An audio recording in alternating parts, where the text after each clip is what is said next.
Então, o exercício de fixação, ele tinha 6 imagens para identificar o tipo de alavanca, certo? E vocês tinham que dizer, a partir dos pontos já demarcados, se era uma alavanca interfixa, interresistente ou interpotente. Essa de força, ele é o músculo que executa o movimento, e a resistência seria a força que você quer vencer, é a resistência que você quer vencer, ou uma carga resistível. Então, aqui a gente tem 3 tipos de alavanca, primeira, segunda e terceira classe. Qual seria a diferença entre elas? De primeira, a gente tem dificuldade de entender, mas o próprio nome ele já dá uma dica para nós. A alavanca interfixa significa que o ponto de apoio está no meio. Então, ele equilibra, ele fixa as forças que estão interagindo ali para deslocamento. Agora, a alavanca interresistente é quando a resistência está entre o apoio e entre o braço de força. E a interpotente é quando a força está entre o apoio e entre o braço de força. Quando a gente pensa assim, fica muito mais fácil de lembrar. Então, a interfixa, o apoio está no meio. E aí você tem a força e a resistência entre o apoio. A interresistente, a resistência está no meio. E aí você tem o apoio e a força nas extremidades. E a interpotente é a força que está no meio. E aí você tem o apoio e a resistência. Certo? O exercício 1, todo mundo acertou. Essa é uma alavanca interresistente. Se a gente pegasse aqui e fosse traçar uma linha,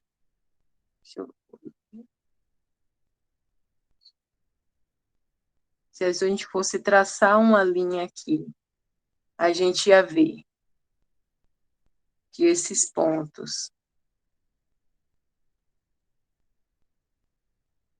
eles estão indicando que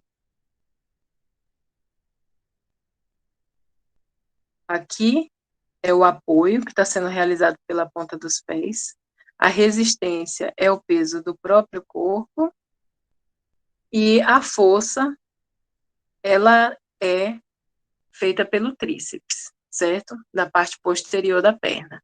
Então, aqui a resistência está entre a força e o apoio. Se a resistência está entre a força e o apoio, ela é interresistente. A partir dessa daqui, começou a ter um pouco de dificuldade. Então, antes de mostrar a resposta correta, eu vou pedir que vocês coloquem aí no chat.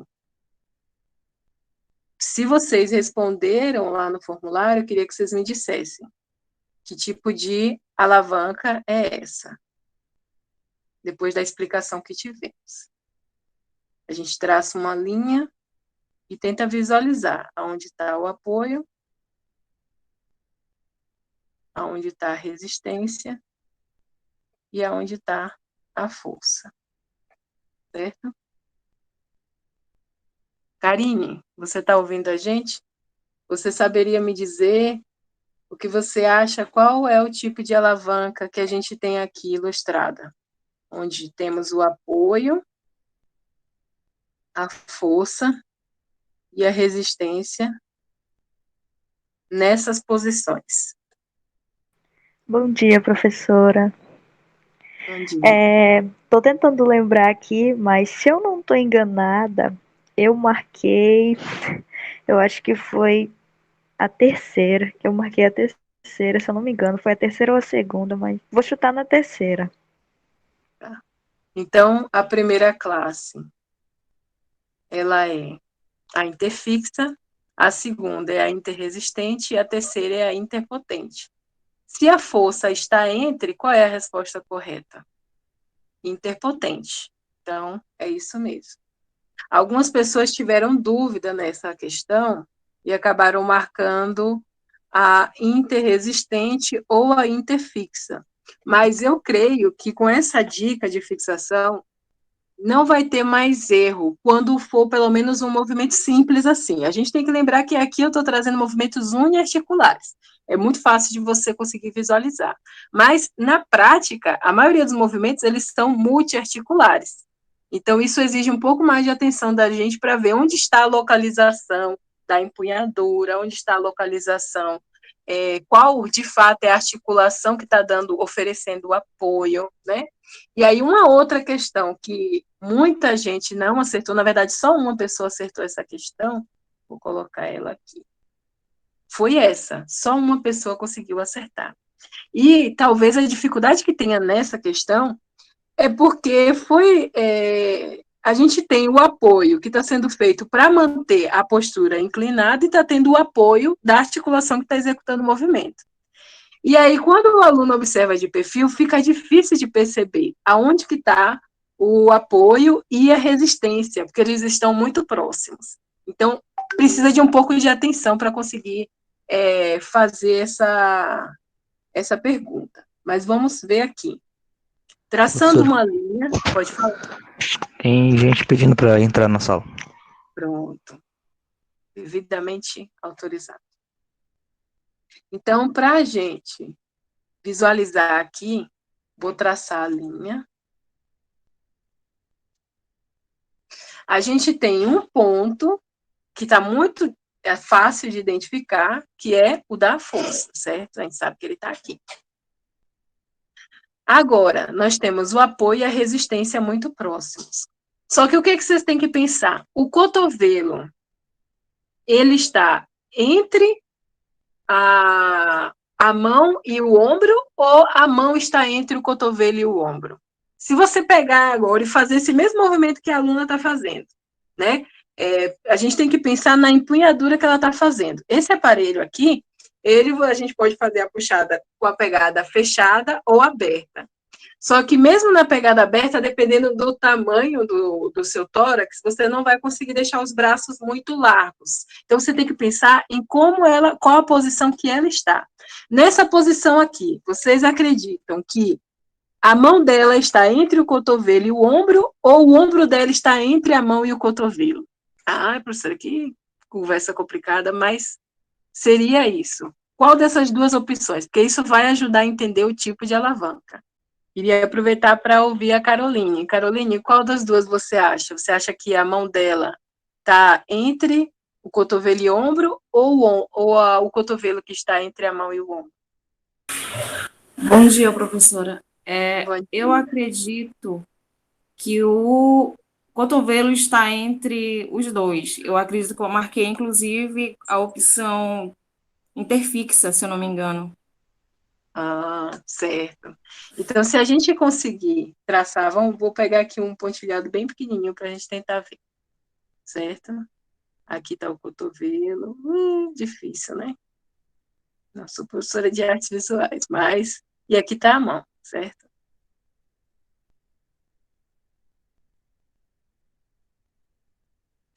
O que a gente consegue ver aqui?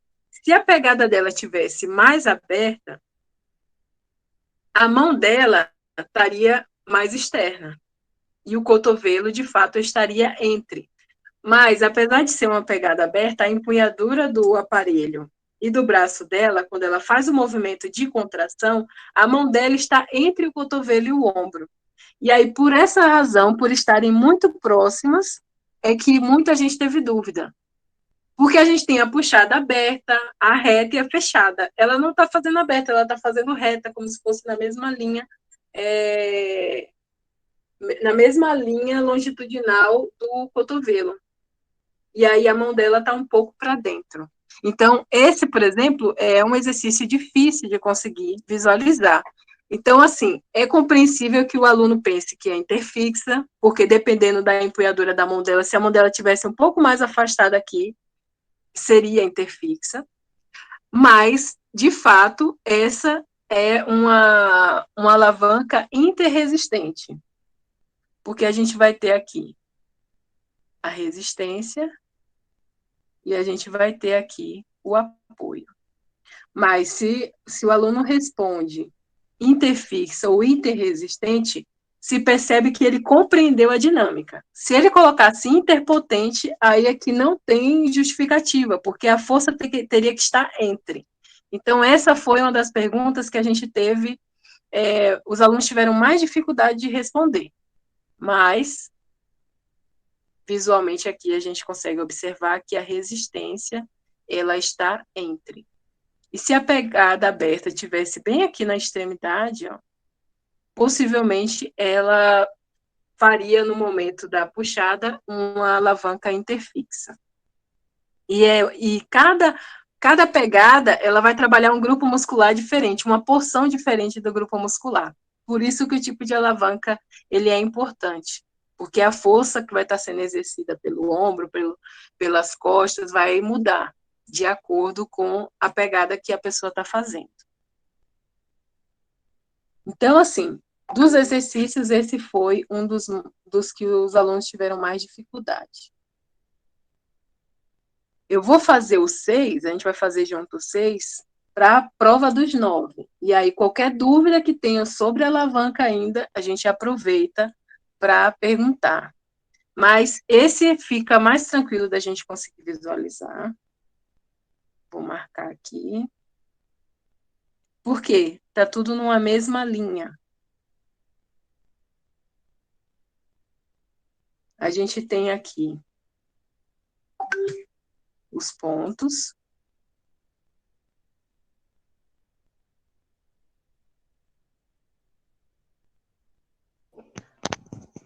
Professora, tem gente pedindo para entrar e alguns não estão vendo o compartilhamento de tela. Não está vendo como... Ah, pode ser a internet, viu? Quando a internet fica um pouco lenta, demora de abrir a tela. Mas a gente vai fazer um outro exercício daqui a pouco, e eu vou interromper essa tela e às vezes a internet melhora um pouco e consegue visualizar. Aqui, no exercício 6, a gente tem o apoio, a resistência e a força, certo? O que é que a gente consegue observar aqui? Quem está no meio é a resistência. Se a resistência está no meio, é uma alavanca interresistente. Se a força está no meio, é interpotente. Se o apoio está no meio, ela é interfixa.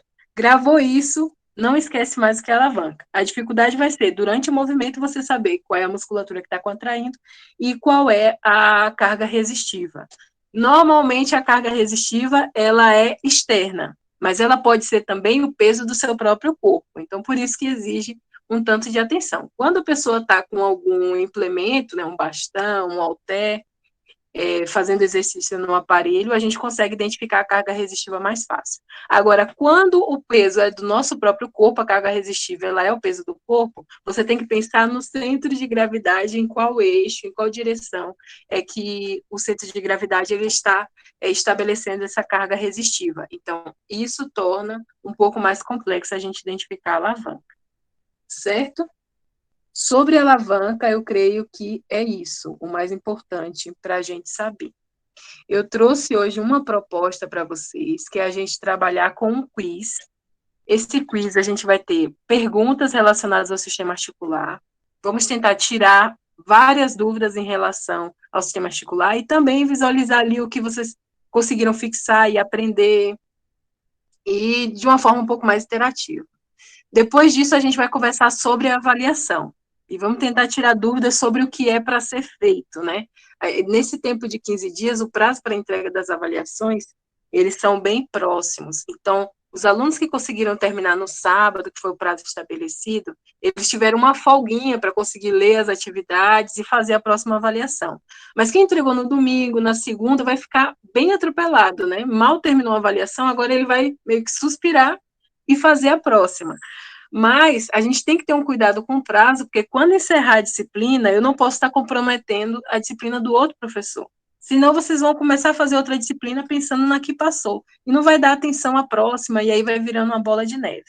Então, a gente vai conversar sobre a avaliação 2 no final, e alunos que estejam com dificuldade de entregar, podem aproveitar para ficar comigo no final e a gente conversar e ver uma possibilidade aí de vocês acompanharem a disciplina sem se prejudicar, certo?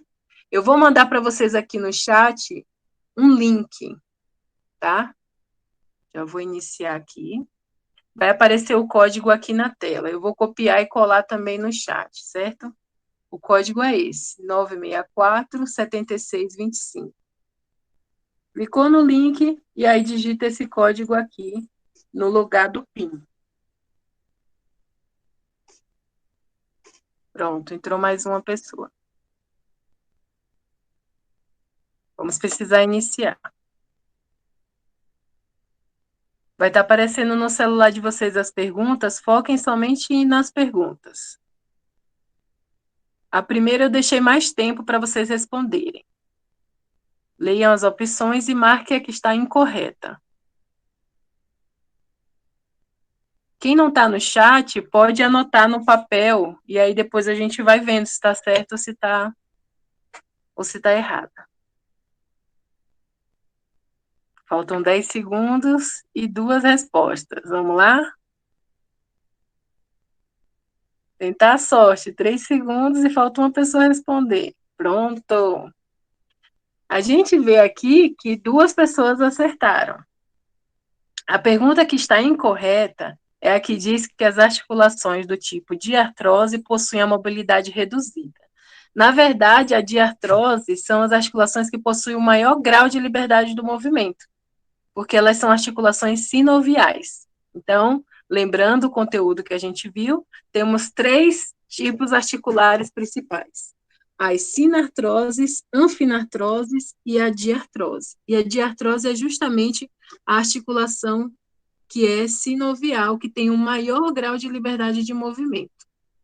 A sinartrose, ela é uma articulação imóvel. Já a anfinartrose, ela é uma articulação cartilaginosa, então ela tem leves movimentos. Aí um exemplo que a gente tem da articulação cartilaginosa seria a síntese púbica, porque ela tem ali a cartilagem entre as estruturas ósseas mais fixas. A fibrosa, a gente tem como exemplo as suturas, né? Quando a gente é criança, a gente tem o que algumas pessoas chamam de moleira, que são as fontanelas, mas aos poucos o crânio ele vai se fechando e forma essa articulação mais fibrosa e imóvel para poder proteger o cérebro. Já as diartroses são sinoviais, que são as que executam a maior parte dos nossos movimentos, tá? Então, a resposta incorreta era aquela, e 2 pessoas conseguiram responder. Vamos para a próxima. Ó, tem alguém no topo. Qual das opções abaixo responde corretamente a opção A? Então, a gente tem aqui a opção A ilustrada na imagem, e vocês têm que me dizer se é menisco, bursa ou cápsula articular. A resposta tem que ser mais rápida agora, são perguntas menores e vocês já aprenderam como funciona. 10 segundos para responder, temos 3 respostas, 6 respostas, 5 segundos, falta uma pessoa. 3 segundos, fechou. Bom, a resposta certa é menisco, tá? Por que é menisco? Se vocês olharem bem aquela estrutura, o joelho é a articulação que sofre a maior parte do impacto dos movimentos que a gente faz ao caminhar, correr, saltar. Ela também sofre impacto por manter a nossa postura ereta e suportar o peso do nosso corpo sobre ela. Então, o joelho e tornozelo é que vai estar amortecendo esse impacto. O menisco, ele é como se fosse um amortecedor de impacto que está ali na região do joelho. A gente vai ver a figura novamente, aí você pode dar uma olhadinha lá no ar, e vocês vão observar que ela é uma estrutura que parece muito o amortecedor de impacto do tênis, né? Uma pequena bolsinha ali. E essa estrutura do menisco, ela amortece o impacto do joelho. Aí tem aí outros termos, como, por exemplo, bursa.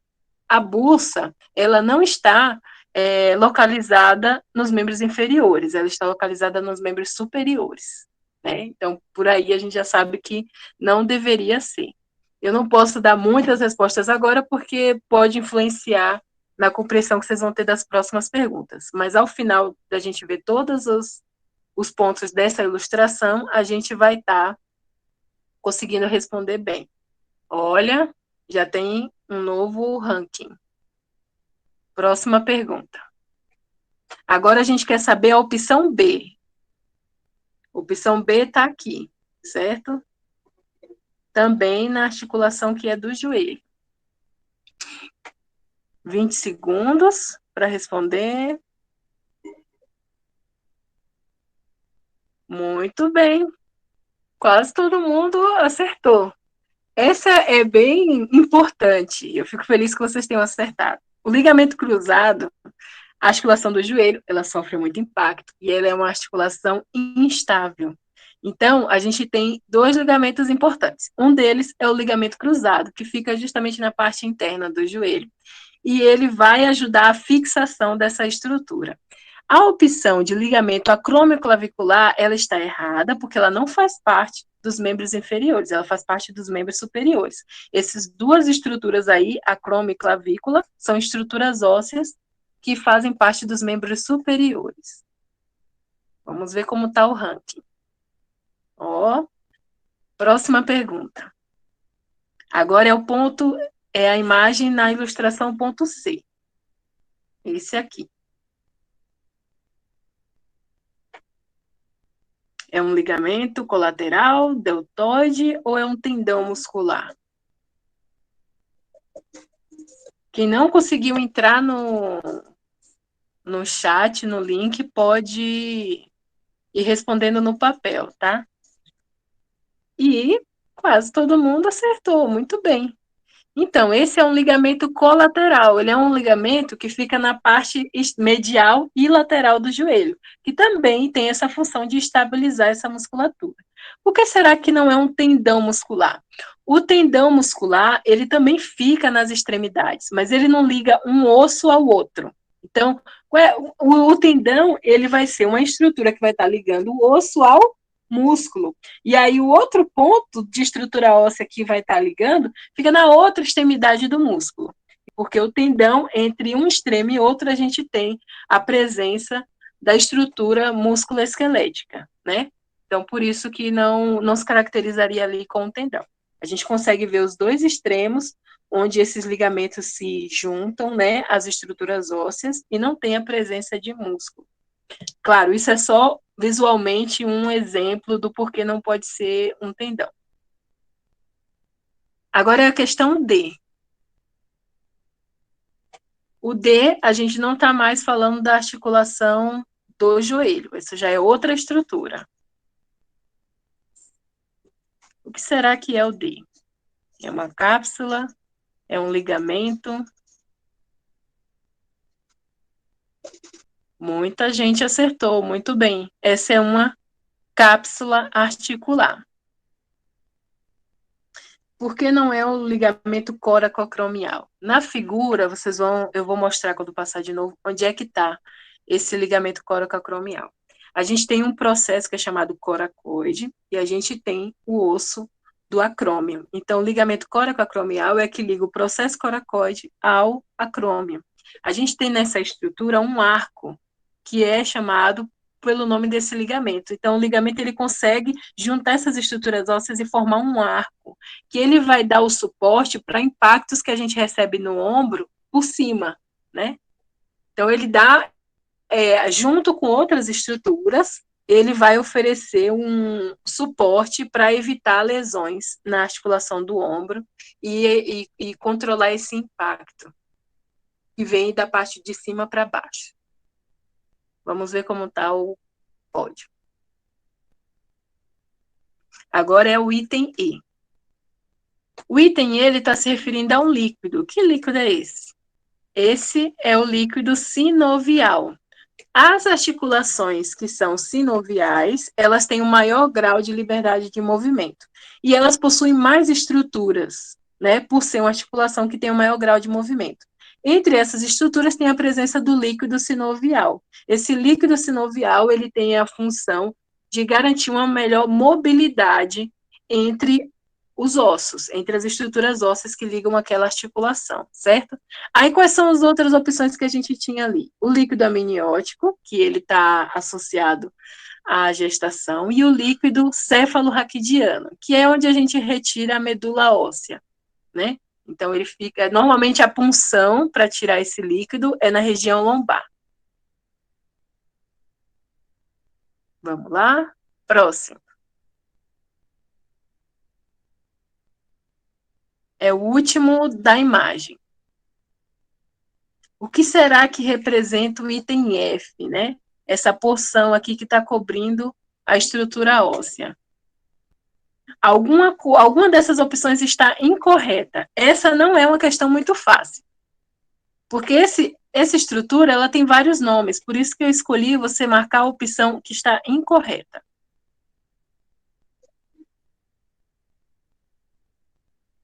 Pronto. A opção incorreta era membrana sinovial.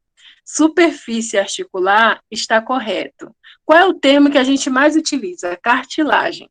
Quem gosta de comer a carne com o ossinho, adora raspar a cartilagem lá do ossinho do frango, né?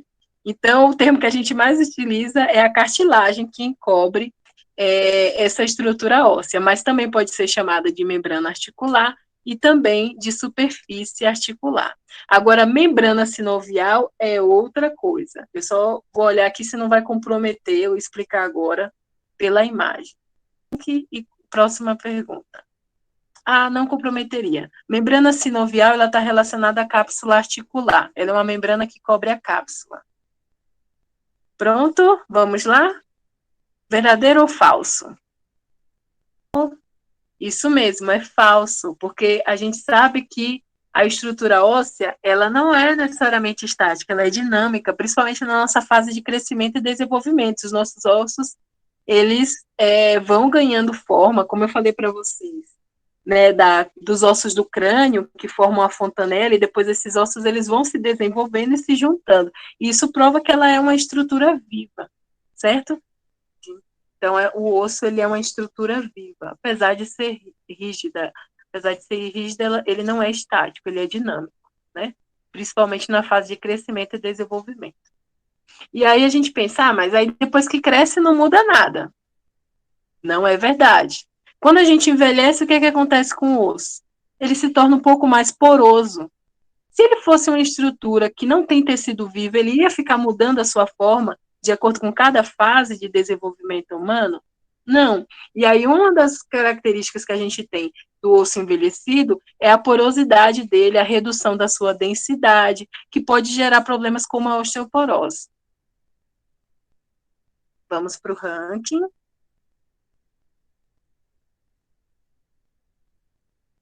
A articulação coxofemoral é uma articulação do tipo esferoide. Sinovial do tipo esferoide. Verdadeiro ou falso?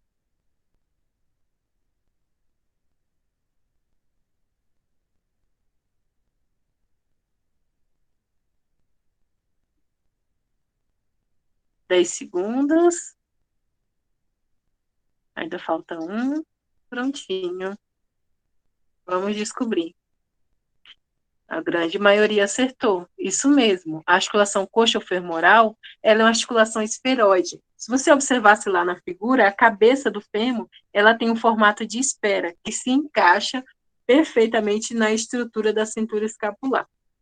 Encaixe perfeito, claro, com o auxílio dos ligamentos, né? A gente sabe que há a necessidade dos ligamentos para poder fixar todas essas articulações. Mas esse encaixe esferoide, ele dá um maior grau de liberdade de movimento, por isso ela é uma articulação sinovial. E o tipo dela é esferoide.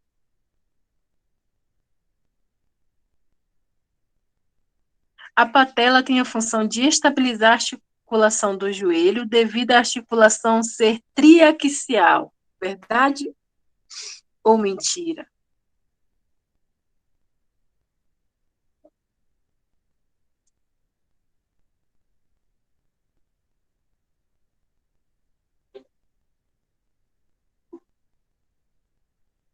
Falta ainda algumas respostas. Prontinho. E essa aí é uma pegadinha, né? É triste isso. A patela ela tem a função de estabilizar a articulação do joelho, corretíssimo. Só que não é devido ao joelho ser triaxial. A principal função, a principal movimentação que a gente tem no joelho é flexão e extensão, mas ele pode ajudar numa rotação medial ou lateral com o apoio do quadril, mas ele não consegue fazer uma circundação, não consegue fazer uma adução ou abdução. Já pensou você pegar o seu joelho e trazer para dentro da linha média ou fora da linha média completamente, que nem você faz com o braço, que ultrapassa a linha média? A gente não consegue fazer isso. Então, a articulação do joelho, ela tem como principal movimento a flexão e a extensão, e com o apoio do quadril, ela consegue fazer a rotação medial e lateral. A articulação subacromial, ela protege a cabeça do húmero e seus ligamentos formam o arco coracoacromial. A maioria acertou. Eu acabei também entregando um pouco lá no início, né, quando eu fui explicar o motivo que uma daquelas questões não estava certa, mas é justamente nessa região a gente tem o arco coracoacromial, que é a junção entre o processo coracoide, e na imagem mostrava muito bem onde estava localizada essa região. Vocês conseguiram ver que tem vários ligamentos na articulação do ombro, e existe um motivo para isso. A gente vai ver aqui também. Questão 12. A articulação radioulnar é uma articulação sinovial do tipo trocoide. Ó, é verdadeiro. Ela é uma articulação do tipo trocoide. Ela é sinovial e do tipo trocoide, que é como se fosse um encaixe. Na parte proximal dessa articulação, os ossos eles se juntam como se fosse como se fosse um encaixe de meia-lua. Isso a gente chama de articulação do tipo trocoide. E trocoide é diferente de esferoide, porque o esferoide encobre, né, a outra extremidade óssea. Todas as vértebras da coluna são formadas por corpo, arco e processos vertebrais. Bom, a maioria acertou. É uma pegadinha, né? Na verdade, as vértebras mais comuns, elas têm todas essas estruturas, mas não são todas as vértebras. A gente tem exemplos de vértebras que não têm. Por exemplo, na coluna, na região lombar, a gente tem as vértebras lombares e depois sacro e cóccix. O sacro e cóccix são vértebras fundidas, né? Então, elas não têm essas estruturas. E a gente também tem outras vértebras que são diferentes, como a atlantoaxial. As duas vértebras que formam essa articulação atlantoaxial, elas são diferentes, elas não possuem somente essas estruturas de corpo, arco e processo vertebral. Então, apesar de comumente as vértebras terem essas estruturas, não são todas. E aí, o ranking.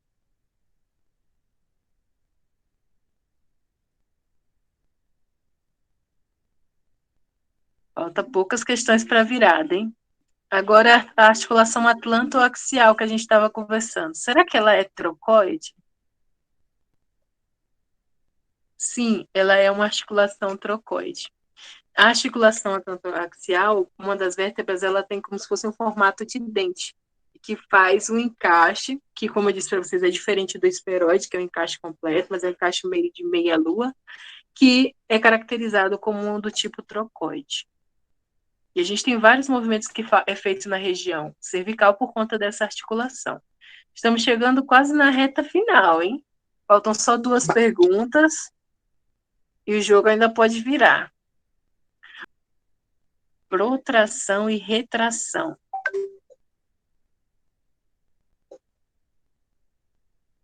Pronto.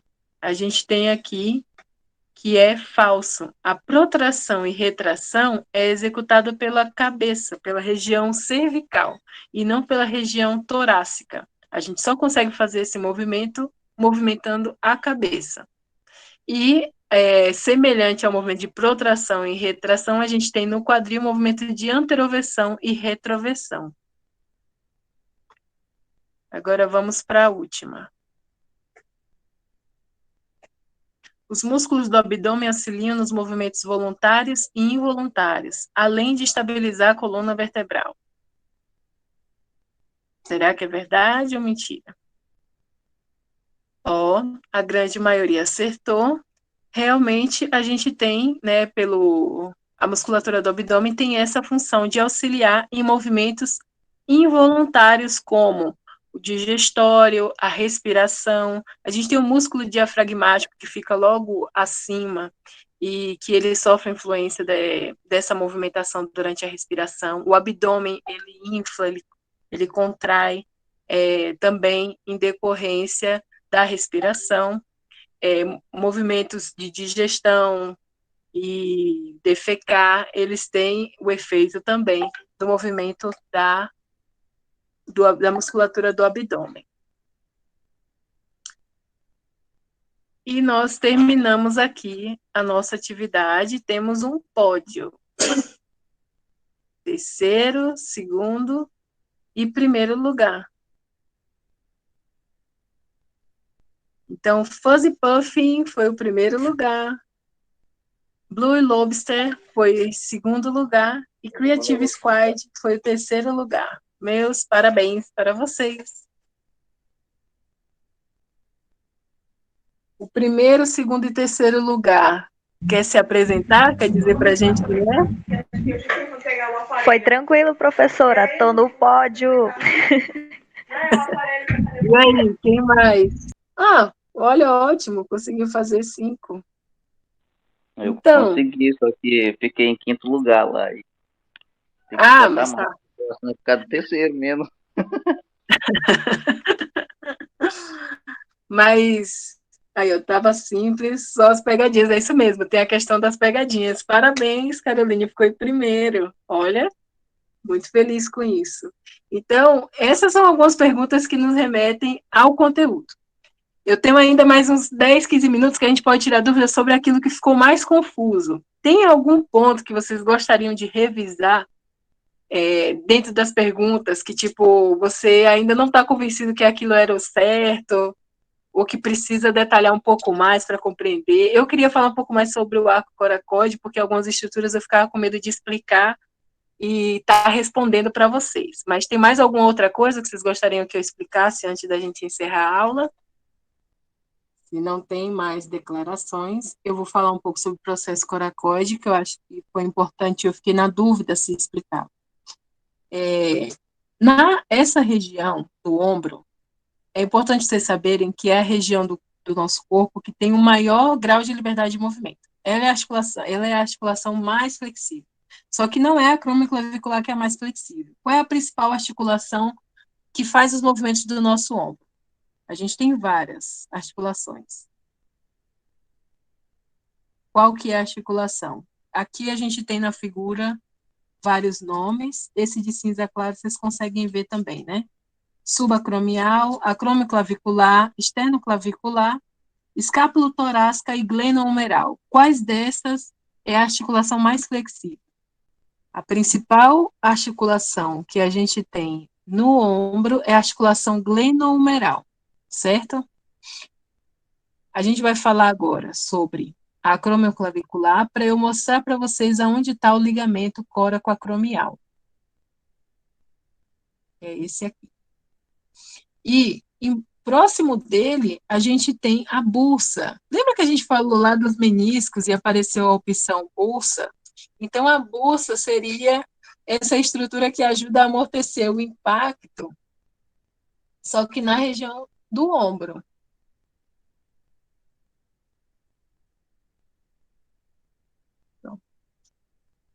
E essa estrutura aqui é o ligamento coracoacromial. Aqui, essa estrutura, por conta dos ligamentos, ele forma o arco coracoacromial. E essa região, ela ajuda a evitar os traumas que vêm diretamente de cima. Então, por isso que é muito importante a gente lembrar desses ligamentos que eu falei.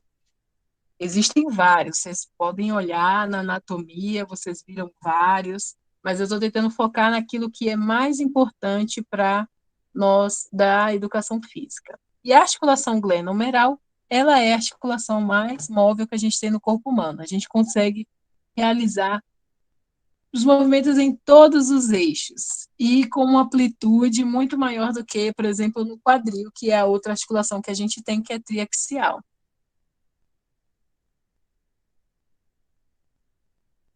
Então, aqui, os movimentos que a gente faz com os membros superiores, ele consegue, né, alcançar aqui a circulação. A adução, ela é mais ampliada do que, por exemplo, a que a gente consegue fazer com o quadril. Flexão e extensão, a amplitude também é maior, né? Então, por isso que é uma articulação que tem um maior grau de liberdade de movimento. Deixa eu ver outra coisa que ficou um pouco em dúvida. Eu acho que quanto a isso é mais tranquilo. Vocês agora vão lembrar que a sinartrose, ela é uma articulação mais imóvel, e aquela que é mais móvel é a diartrose, porque a gente usa mais o termo sinovial, mas ele se refere à articulação diartrose. Sobre os membros inferiores, a gente conversou bastante sobre o joelho ali pelas questões, certo? Isso aqui é o material que eu já havia mandado para vocês.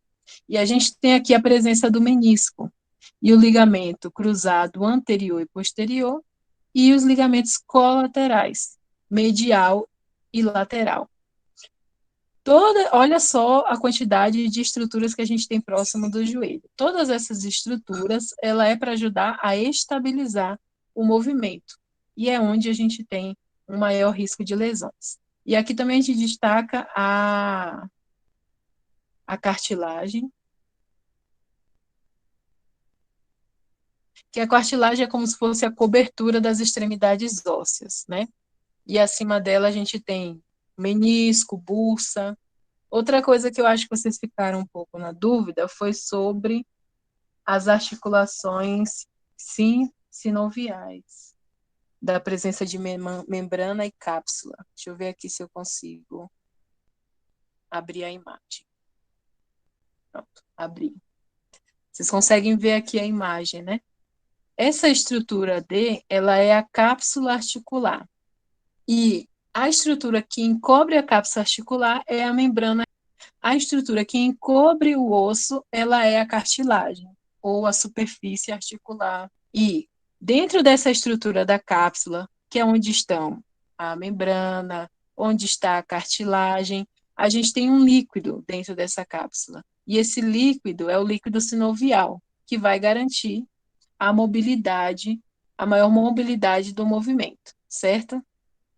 Às vezes, no nosso joelho, a gente sente como se fosse um biscoito creme crack, a gente sente fazendo crack no joelho, e isso pode ser por conta de algum processo inflamatório ou pela a desidratação, a menor porção de líquido sinovial naquela região, né? Então, isso pode acontecer porque a gente está desidratado, isso pode acontecer por conta de algum tipo de lesão que a gente teve, e gera um certo desconforto quando você faz o movimento. É como se fosse mesmo um craquezinho, como se um osso estivesse arranhando no outro. Outro fator que pode gerar essa sensação de que um osso está arranhando no outro é essas lesões, né? Fissuras no menisco, fissuras na cartilagem, pode dar essa sensação, porque os ossos, eles sem essa cobertura, eles começam a entrar em atrito, porque são estruturas mais rígidas, certo? Com maior densidade da presença do cálcio, maior densidade óssea, né? E a membrana, não, ela é mais cartilaginosa, tem mais concentração de líquido, e por isso que ela ajuda nessa mobilidade. Bom, eu acho que era isso que eu queria conversar com vocês. A gente vai encerrar a aula agora, que está completando 1 hora, e eu vou falar sobre o trabalho, tá? Encerrar a parte de conteúdo da aula e a gente vai falar sobre o trabalho.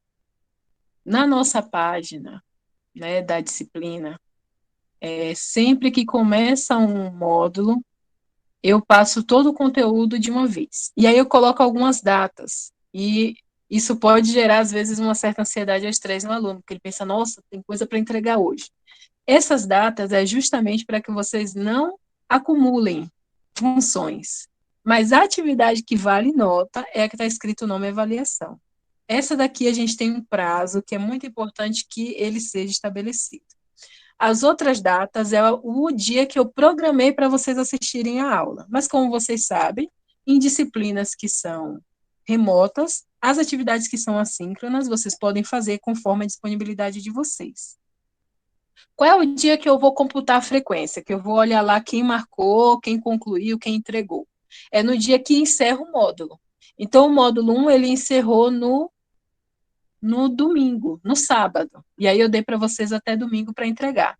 Então, todas as pessoas que entregaram dentro desse prazo, mesmo que esteja marcado lá que foi entregue com atraso, eu considero que ela cumpriu a atividade dentro do que estava esperado. Por quê? O módulo ainda não tinha sido concluído, certo? Mas agora a gente está no módulo 2. Foram poucos dias de um intervalo de uma avaliação para outra, porque a gente começa a ter, né, a continuidade da disciplina que acaba em uma semana, em mais uma semana. Essa avaliação para entregar no dia 17, ela é sobre bioalavancas.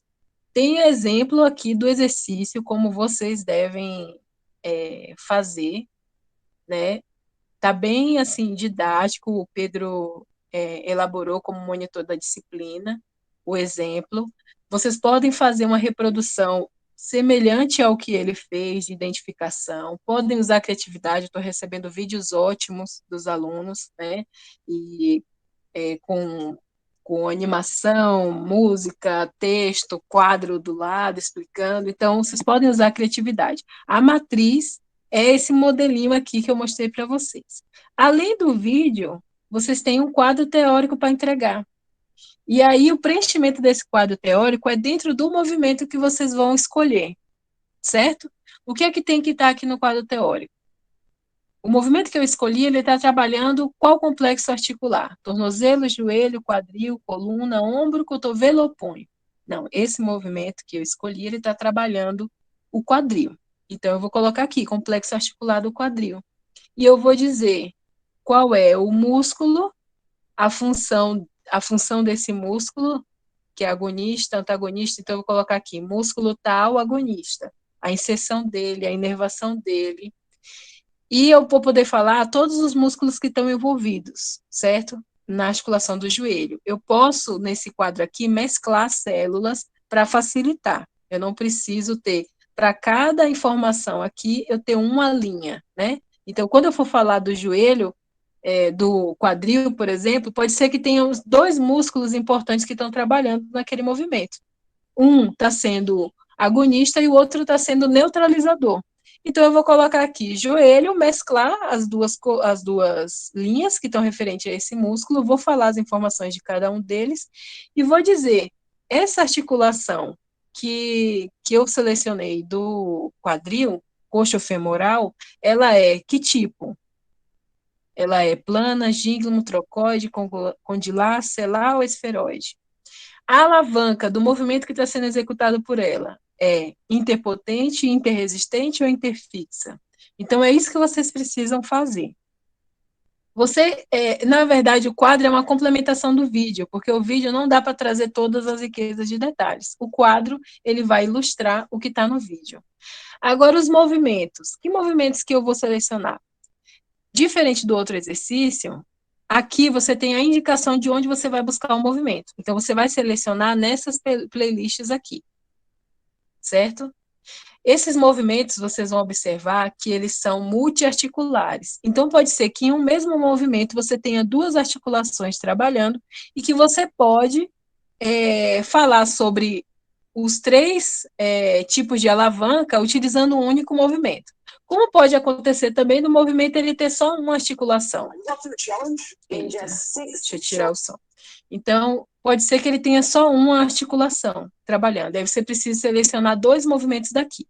Mas a maioria deles são semelhantes a esse aqui, multiarticulares. Eu posso falar sobre o ombro, cotovelo, quadril, certo? Então, a gente tem três articulações aqui que estão se movimentando bastante e que eu posso estar trabalhando, se ela é de primeira, segunda ou terceira classe, com um único movimento. Mas tem outros movimentos que eles vão ser mais simples, e você tem menos articulações trabalhando e você não vai conseguir falar sobre as três tipos de alavanca utilizando um único movimento. Então, você pode selecionar mais de um, certo? Então, vocês vão escolher os movimentos que estão nessa playlist que eu mandei para vocês. Alguma dúvida? Caroline levantou a mão. Quer fazer uma pergunta? Sim, professora. Eu estou com uma dúvida a respeito do quadro teórico. Nessa parte de complexo articular, a senhora colocou no mínimo duas, assim. Então, tem que falar pelo menos de duas, é isso? Obrigatoriamente tem que falar de pelo menos duas, certo? Pelo menos você vai falar pelo menos do, por exemplo, naquele movimento que eu mostrei, ela estava trabalhando quadril, ombro e cotovelo. Você vai ter que falar pelo menos de 2 desses 3 grupos. Agora, Entendi. pode ser que você tenha um movimento que só esteja trabalhando com uma articulação. Aí a próxima ilustração seja de outro movimento. Vocês vão tentar reproduzir esse movimento, né? Vocês vão filmar vocês fazendo aquele movimento que vocês escolheram lá, daquela playlist. Certo, certo. Tá, ok. Obrigada. De nada. Bom, gente, se tiverem mais alguma pergunta, vocês podem ir conversando comigo, mas a aula está encerrada.